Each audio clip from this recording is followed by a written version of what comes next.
ভারতীয় TV channel Republic Bangla একের পর এক সংবিধানকে অমান্যতা দিচ্ছেন বা সংবিধানকে বুড়ো আঙুল দেখাচ্ছেন। মুসলমানদের বিরুদ্ধে একাধিক সাম্প্রদায়িকমূলক ভিডিও ছাড়ছেন, কি বলবেন?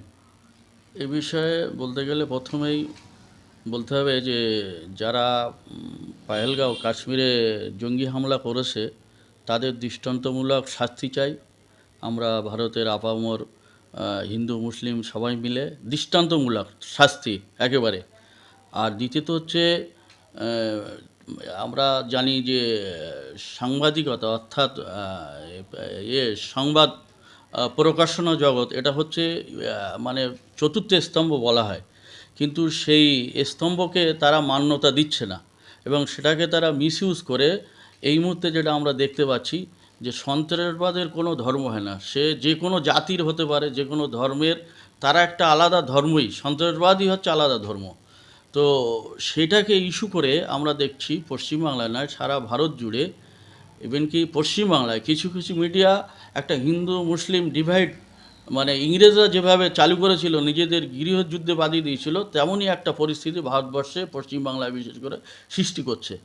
আর এটার আর একটা উদ্দেশ্য যে আমরা দেখতে পাচ্ছি যে অকাফ আন্দোলনকে চাপা দেওয়ার জন্য বিভিন্নভাবে হিন্দু মুসলিম মানে বিদ্বেষ ছড়িয়ে বাস ট্রাম বিভিন্ন জায়গা আমরা দেখতে পাচ্ছি, হ্যাঁ, রাস্তাঘাটে, সেখানে আমাদের ভেতরে বিভাজন তৈরি হয়ে যাচ্ছে, মনোমালিন্য তৈরি হয়ে যাচ্ছে এই সংবাদ জগতের মিথ্যা অপপ্রচারের জন্য। সেই জন্য আমি আমাদের রাজ্য সরকারকে বলবো যে সমস্ত মিডিয়া, হলুদ মিডিয়া, গদি মিডিয়া, আরএসএসের বিজেপির এজেন্ডা বাস্তবায়নের জন্য পশ্চিমবাংলায় যারা কোমর বেঁধে নেমেছেন তাদেরকে বিশেষ করে রোকার জন্য, নয়তো আগামী পশ্চিমবাংলা ভারতবর্ষ দিনে দিনে একটা অস্বস্তিকর পরিবেশ বা গৃহযুদ্ধের দিকে চলে যাচ্ছে। এবং আমাদের যে ঐক্যবন্ধন ছিল, আমাদের পশ্চিমবাংলায় আমাদের বাড়ির পাশে রাম রহিম, হ্যাঁ, হিন্দু মুসলিম খ্রিস্টান, আমরা যুগ যুগ ধরে আমাদের দাদুরা পদ্দাদুরা বাস করে আসছে, কোনো দিনই কোনো অসুবিধে ছিল না, আজও নেই।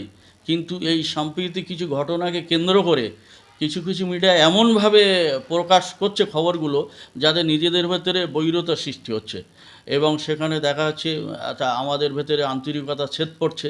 ব্যবসা বাণিজ্য বিভিন্ন জায়গা, ট্রেন ট্রামে রাস্তাঘাটে বিভিন্নভাবে মুসলিমরা লাঞ্ছিত হচ্ছে, কিন্তু সন্ত্রাসবাদের তো কোনো ধর্ম নেই। ওখানে যারা মারা গেছে হিন্দু মুসলিম জৈন খ্রিস্টান সব শ্রেণীর মানুষই মারা গেছে। সেই জন্য আমরা চাইছি যে মানে যারা ওই সন্ত্রাস ঘটিয়েছে তাদেরকে একেবারে বার করে দৃষ্টান্তমূলক শাস্তি দেওয়া হোক।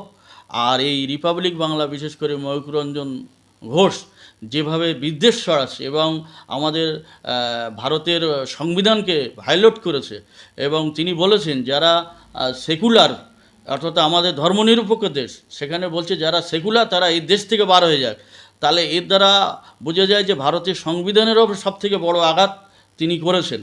সেই জন্য আমি বলবো যে অবিলম্বে রাজ্য সরকার এই সমস্ত মিডিয়াকে লাইসেন্স বাতিল করুক এবং তাদেরকে উপযুক্ত ব্যবস্থা নিক গ্রেপ্তার করে।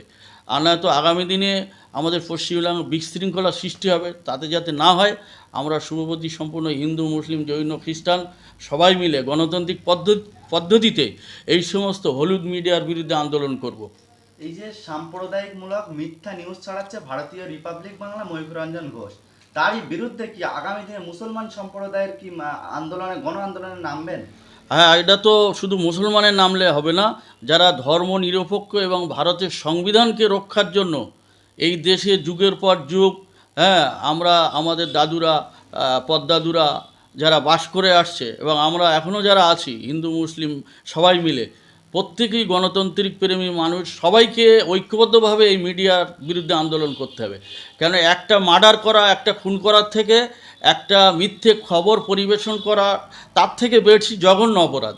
সেই জন্য মিডিয়ার একটা বড় দায়িত্ব রয়ে যায় দেশ গঠন সমাজ গঠনে, কিন্তু সেখানে দেখা যাচ্ছে একটা আরএসএস বিজেপির গভর্নমেন্টের এজেন্ডাকে বাস্তবায়ন করার জন্য পশ্চিমবাংলায় তাদের হালে পানি পাওয়ার জন্য এবং এখানে তারা বেশি সংখ্যকভাবে আগামী বিধানসভায় তাদের গেইন করার জন্য এই সমস্ত প্রোপাগান্ডা চালিয়ে যাচ্ছে, যার ফলে হিন্দু ভাইদের মাইন্ড কনভার্ট হয়ে যাচ্ছে এবং মুসলিম হিন্দু বৈরতা তৈরি হয়ে যাচ্ছে। সেই জন্য আমি বলবো যে সবাই মিলে এই সমস্ত মিডিয়া মিডিয়ার বিরুদ্ধে, শুধু ময়ূক রঞ্জন না, এই ধরনের যত শয়তান আছে তাদের বিরুদ্ধে আমাদেরকে ঐক্যবদ্ধভাবে গণতান্ত্রিক পদ্ধতিতে আন্দোলন চালিয়ে যেতে হবে।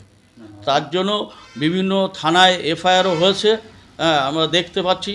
এবং কাশ্মীরে যারা মারা গেছে ওখানে সমস্ত ধর্মেরই মানুষ আছে, কিন্তু মিডিয়া যেভাবে প্রচার করছে, হ্যাঁ, যে সিঁদুর দেখে দেখে করা হয়েছে এবং নাম জিজ্ঞেস করে তাদেরকে মারা হয়েছে, এটা পুরো মিথ্যা প্রচার। 100 কিলোমিটার দূরে ঢুকে পাকিস্তান থেকে এখানে এসে মেরে যাচ্ছে, অথচ আমাদের কোটি কোটি টাকা দিয়ে আমাদের মানে সেনাবাহিনী পুষে রেখেছি, আছে, কত ইন্টেলিজেন্স মানে দপ্তর আছে, তাদের কাছে কি কোনো খবর নেই? তারা এমনি ঢুকে গেল আর এমনি চলে গেল।